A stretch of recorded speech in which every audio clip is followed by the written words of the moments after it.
kuna hapo husband, kuna wife, na kuna, the bitch nigga. Who wants the bitch? Who wants the wife now? And it's not a good picture for your kids out there.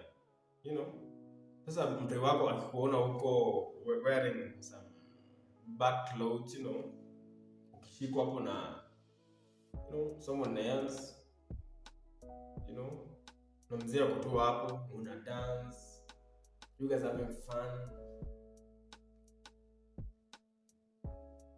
And I know that Andrew Kibe, he touched this video, right? Yeah, he did. But he was saying about the, Bahati being the only one who has talent. Then all the rest, Mapusi. It's true, I agree.